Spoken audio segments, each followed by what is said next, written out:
뭐라고 읽나요? 비아 칼자이올로라고 있는데요. 여기 이 모음이 많아가지고 발음하기 좀 어렵죠. 칼자이올로라고 부르는데요. 이 길이 지금도 있고 르네상스 시대 때도 있었습니다.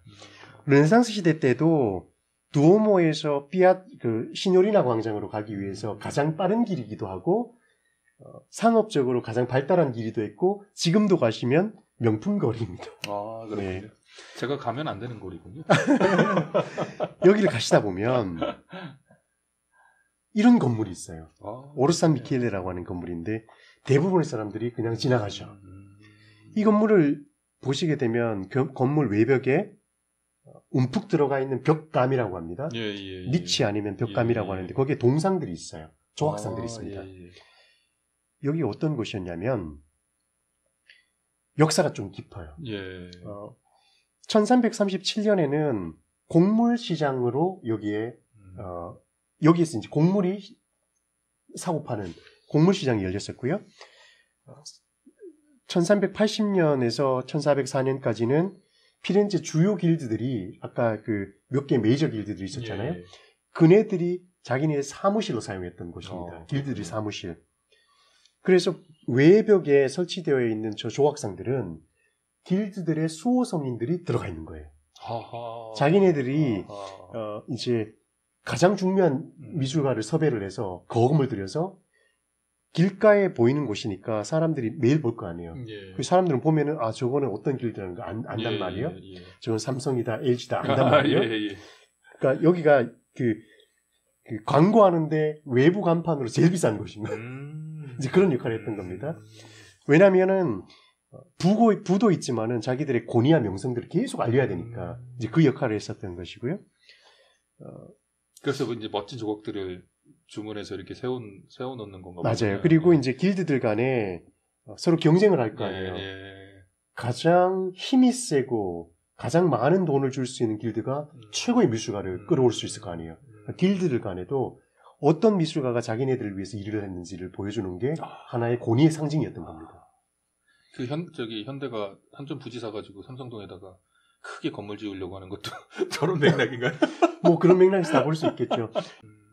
신흥부호들은 도시로 몰려들어서 상업과 공업을 합니다. 그러겠네요. 무역을 하고. 이들은 공장을 만들고 무역을 하기 때문에 노동력이 필요한데 어디서 데려오죠? 농촌에서 데려와야 되는데 갑자기 많은 사람들이 한 도시에 들어와요. 문제가 발생합니다. 지금도 발생하는 두 가지 문제예요. 위생 문제가 위생, 주거, 식량 문제. 세 가지가. 근데 토구 세력들이 좌지우지할 수 있는 권력은 있어요. 식량 문제예요. 자기네들이 식량을 생산하니까 새롭게 식량이 필요한데 엄청나게 고가로 식량을 공급을 하니까 이제 식량난이 날 거 아니에요? 근데 이 사람들은 상업, 공업, 무역을 합니다. 싸게 해외에서 줘야 되는데 싸게 해외에서 곡물을 수입해 옵니다. 그래서 여기다가 창고를 썼던 겁니다. 그럼 신흥부호의 길드네요. 신흥부호의 길드들의 본고장이었어요. 여기가. 그러니까 상공회의소 정도 됩니다. 지금 지면은. 그래서 이제 벽 쪽에 보시면은 제가 미술가와 어떤 길드들이 매치되어 있는지 이제 보여드리는데요. 이렇습니다. 각각 소성인들이 있고요. 그 수호성인들이 들고 있는 물건이나 아래쪽에 보시면 부조들이 있잖아요. 이 부조들이 있는데 여기를 보면은 어떤 길드가 이게 저 길드 의뢰를 했는지 알 수가 있습니다. 이 중에 우리가 주목해야 할 한 점의 중요한 작품이 있는데요. 바로 이 작품입니다. 도나텔로가 그 초기 피렌체 르네상스에서 조각으로는 가장 중요한 미술가예요. 그러니까 우리가 뭐 조각하면은 미켈란젤로 정도 생각하지만 미켈란젤로 이전의 시대에 가장 중요한 한 명의 조각가를 꼽으라 그러면은 도나텔로입니다. 성 게오르기우스라고 하는 성인에 대한 이야기고요. 저 성인은 로마의 군인이었습니다. 군인이었는데 어느 날 이렇게 이제 그 전해오는 바에 따르자면은 어떤 마을을 이렇게 지나는데 그 마을에 용이 이 마을을 괴롭히고 있는 거예요. 그래서 사람들을 제물로 이제 잡아먹는 겁니다. 군인이 지나가니까 마침 공주가 용의 희생물이 될 차례였는데 이제 성인이 가서 용맹하게 용을 무찌르고 예. 공주와 결혼하고 해피엔딩으로 끝나는 이야기예요. 아, 그게 성인이에요? 네, 그 성인입니다. 이제 저는 그 사건을 성인으로서의 이 발자취는 느껴지지 않는데요. 그 사건을 통해서 그 말에 있었던 수백 명의 사람들이 기독교로 개종을 했다. 뭐 이런 이제 이야기가 있습니다. 제가 조금 축약해서 말씀드렸기 때문에 예. 지금 우리가 건축물에서 보는 이 작품은 진짜 작품 아니고요. 진짜는 미술관에 또 미술관에 있고. 네, 미술관에 있습니다. 그래서 미술관에 가면 바르젤로라고 하는 미술관인데요. 예. 우피치 미술관은 사람들이 너무 많기 때문에 예. 입장료도 비싸고 예. 물론 좋은 작품 많지만은 기다리는 시간이 너무 오래 걸리고요. 여기는 기다리지 않습니다. 예. 하지만 입장료도 싸고 좋은 작품도 많아요. 그렇군요. 저 벽 뒤쪽에 보면은 벽면에 이렇게 걸려 있죠. 이게 여기에 아까 봤던 도나텔로의 실제 작품입니다. 좀 더 가까이 가서 보게 되면 성인이 아주 건장한 젊은 청년으로 묘사가 되어 있고요. 당당한 포즈를 취하면서 몸 앞에 방패를 길게 이제 세우고 용과 싸우기 위해서 상대를 이렇게 응시하고 있는 겁니다. 그렇군요. 어떤 길드가 이 작품을 의뢰했을까요? 용하고 싸우는 바다와 관련되지 않았을까요? 아니요. 틀렸군요. 방패 만들고 무기 만드는 길드. 네. 군수업자네요. 네, 군수업자네요. 그렇죠. 방위산업체. 방위산업체. 군수업체에서 이제 길드였었고. 아하, 그렇군요. 이 작품이 중요한 이유는 이전에 이제 다른 작품에서는 그러면 이 성인 게오르기에서 어떻게 묘사했는지를 알아야 우리가 이 작품의 탁월함을 알 수가 있거든요. 보통은 우리가 중세의 작품들은 어떤 이야기가 서술이 되어 있으면 아까 이삭 이야기도 우리가 봤지만 아브라함과 이삭 이야기를 봤지만 서술되는 것들을 충실하게 묘사를 해요. 그러면 이 작품 같은 경우에는 제가 아까 그 용을 무찌르는 그 장면에 대해서 간단하게 설명을 드렸잖아요. 시간적 순차에 따라서. 근데 여기는 용은 없어요. 그러네요. 근데 용이 있어요. 여기 있어요? 여기? 무슨 말인지 모르시겠죠? 잘 모르겠는데. 용이 보이지 않는데 용이 있어요. 보이지 않지만 존재합니다. 눈에? 눈에. 정말요? 눈에 있습니다. 눈에 그려져 있어요? 눈에 그려져 있는 게 아니고 이 성인의 시선에 담겨 있고 심리적으로 담겨 있겠죠. 심리적으로. 자, 그래서 이렇게 보시면은 그 미간을 찌푸리고 있으면서 우리 눈에 보이지 않지만 설정되어 있는 그 적이 있을 것이고 그 적과 이 심리적으로 지금 기싸움을 하는 거 아니겠습니까? 그렇군요. 그러니까 보이지 않는 존재를 존재하게 만드는 새로운 해석 방법들이 여기 보여진다는 겁니다.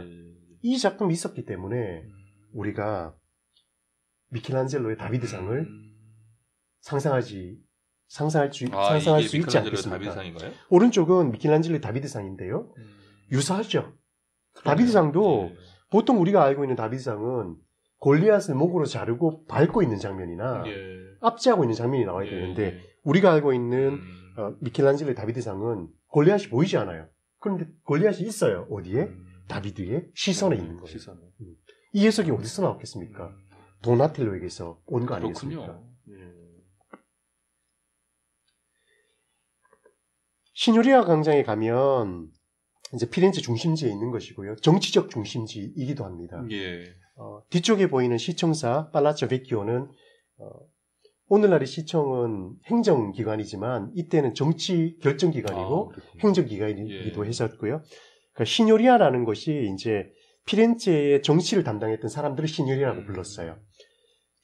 그리고 이곳에서 뭐 종교개혁을 일으키려고 했었던 사보나롤라도 화형을 당했고요. 그래서 시뇨리아 광장 중심에 가시면 화형당했던 거기에 딱 마크가 되어 있습니다. 그러니까 시청은 자기 도시의 자긍심, 그러니까 피렌체 같은 경우에는 이태리 같은 경우에는 도시국가였잖아요.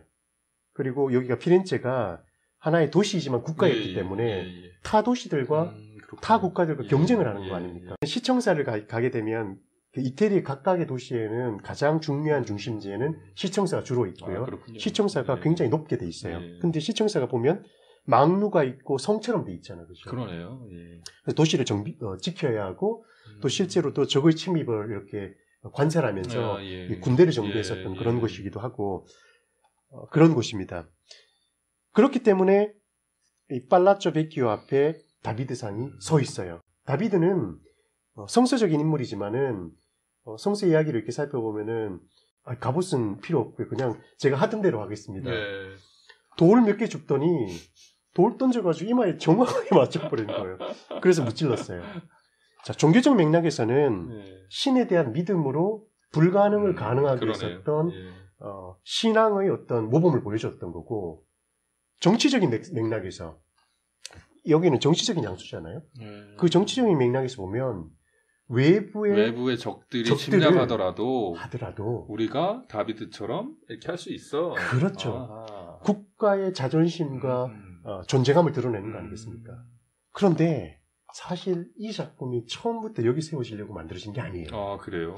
이 작품은 원래요, 피렌체 성당 외벽 20m 상당 부분에 설치되도록, 여기 이렇게 설치되도록 그래요. 처음에 주문이 됐습니다. 그래서 제가 만들어 봤는데 원래는 이렇게 돼야 돼요. 좀 이상한데요?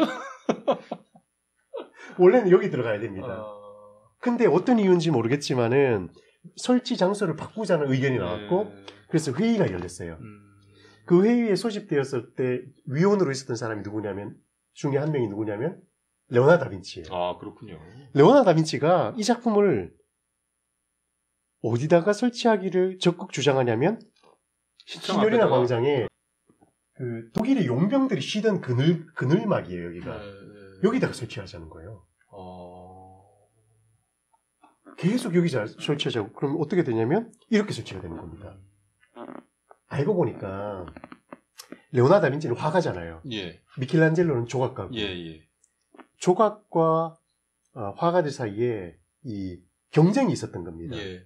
화가들은 우리는 그림으로 모든 걸 그릴 수 있다. 조각가들은 우린 진짜 사람 같은 조각을 만들 수 있다. 경쟁이 있었습니다. 예. 그걸 이제 이 시대 때 그 전공 용어로 하면은 파라고네라고 합니다. 파라고네가 이태리 말로 하면 경쟁이란 뜻이에요. 예. 그래서 매체 간의 경쟁, 예. 조각과 그 회화 간의 경쟁, 아니면 문학과 미술과의 경쟁도 있을 수 있고요. 뭐 그림을 그릴 때는 말 없는 시처럼 그려라. 뭐 이런 것들도 이제 옛날에 고대 이제 그런 이야기도 있기도 한데요. 레오나르도 다빈치가 여기를 주장했었던 이유는 기둥들로 막혀 있으니까 뒷면이 평면이고요. 기둥이라는 프레임 안에 들어가니까 그림처럼 보이는 거예요. 그러네요. 그래서 조각을 그림 안에 가둬두고는 그 조각 작품이 가지고 있는 이 입체감들을 다 죽여버리려 한 겁니다. 근데 결국은 이제 시청사 앞에 서게 되고, 진짜 작품은 미술관에 있고요.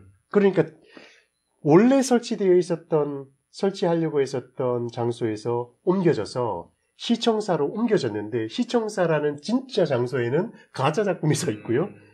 가짜로 조성된 미술관에는 진짜 작품이 들어가 있고요. 이렇게 아카데미 미술관에 가시게 되면 피렌체 아카데미 미술관에 다비드상이 설치가 되어 있습니다. 이거는 저 미켈란젤로 작품들인가요? 왼쪽에 다 미켈란젤로의 미완성 작품들입니다. 어떤 책에서는 미완성이 아니고 원래 이러려고 했다고 이런 얘기도 있던데. 미완성이지만 완성된 작품 못지않게 탁월한 작품성을 보여주고 있는데, 그 이유가 뭐냐면 이 작품들이 만들어지는 이유는 율리우스 2세가 나중에 이제 교황청으로 미켈란젤로 부르게 되고 자기의 무덤을 만들려고 합니다. 그래서 그 무덤을 장식하기 위해서 수많은 조각 작품들을 구상을 했고 실제로 이행을 하게 되는데, 교황이 서거한 이후에 계약이 바뀌어가지고 축소가 돼버렸어요. 그래서 얘들이 완성이 되지 못합니다. 그런데 그럼에도 불구하고 이 작품들이 미완으로 남아있지만 우리 상상력을 불러일으키는 이유가 여기 있습니다. 미켈란젤로 이 말을 해요. 해석을 해서 제가 말씀드리면은 얼마나 탁월한 조각가인지를 보여줄 수가 있는데, 나는 형상을 만들어내지는 않는다는 거예요. 돌 안에 그 대리석 블럭 안에 이미 이 대리석이 어떤 형상으로 나올지 완성되어 있고, 나는 군더더기인 이 군더더기를 걷어낼 뿐이다.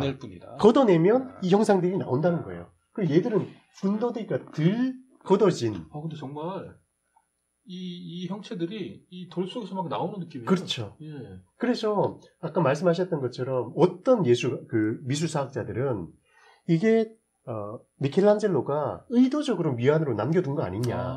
그래서 인피니토, 완성되지 않으면서 감상자들이 심리적으로 작품을 완성할 수 있도록 미완성으로 남겨뒀다. 예. 라는 이제 주장이 있지만 제가 봤을 때는 그건 아니다. 그건 아닌 것 같고 하지만 그럼에도 불구하고 이 돌 속에 이미 내재되어 있는 본질적인 형상들이 충분히 대가의 몇몇의 손길만으로도 보여질 수 있다라는 사실을 우리가 경험할 수가 있습니다. 묘한 감동이 있네요. 그러니까 정말 이 돌에서 막 깨어나오는 그쵸. 이런 느낌을 주네요.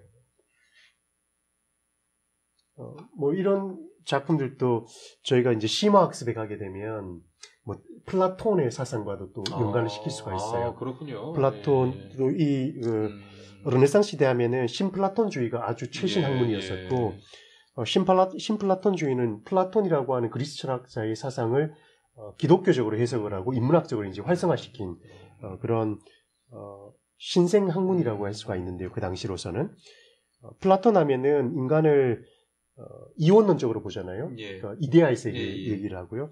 그러니까 육체는 영혼의 감옥이라고 얘기를 해요. 그러니까 돌은 돌 안에 내재되어 있는 아름다운 형상들의 감옥인 거예요. 그러니까 예술가는 그 감옥으로부터 영혼을 해방시켜주는 그렇군요. 역할을 한다. 뭐 이렇게 이제 해석을 할 수도 있고요. 자, 이 세 가지 원래 다비드상이 놓여져 있어야 하는 장소성, 그리고 장소가 변경되어서 시청사 앞에 놓이게 되었을 때 그 다비드상, 그리고 지금은 미술관에 놓여 있는 다비드상, 이 세 가지가 하나의 작품이지만 달리 해석된다는 겁니다. 장소에 따라서. 이게 지금 미술 작품과 장소성의 관계이고요. 원래 교회에다가 다비드상을 설치하게 되면 구약 성서에 교회 거죠, 뭐. 그렇죠. 구약 성서에 등장하는 다비드라고 하는 이스라엘 민족의 위대한 왕의 이야기. 시청사 앞에 있으면 용맹한 성인이 우리 도시를 지켜줄 것이다라는 뭐 정치적 그 의미 부여할 수 있을 것이고요. 마지막 세 번째, 미술관에 다비드상이 놓여 있으면 그 어떤 자체로 거겠죠? 존중받는 느낌이네요. 미켈란젤로라고 하는 위대한 예술가의 예술혼을 우리가 경험하는 거 아니겠습니까? 시청사 앞에 있는 저 작품을 보면서 미켈란젤로를 잘 떠올리진 않죠. 그렇죠. 다비드상, 유명한 거. 혹은 교회에 위해서는 예술가의 예술 정신보다는 종교적 의미를 보겠죠. 하지만 미술관에 들어오게 되면 같은 작품에도 불구하고 작품 그 자체에서도 우리가 감동을 하지만 그 작품을 만들게 된 예술가의 보이지 않는 힘, 감동 이런 것들을 느끼게 되죠. 그래서 미술관, 원래의 장소성, 그리고 장소성의 변화에 따라서 한 작품이 다르게 해석될 수 있다. 뭐 이런 것들 작품을 통해서도 사회적인 측면에서 확장해서 해석을 할 수가 있습니다.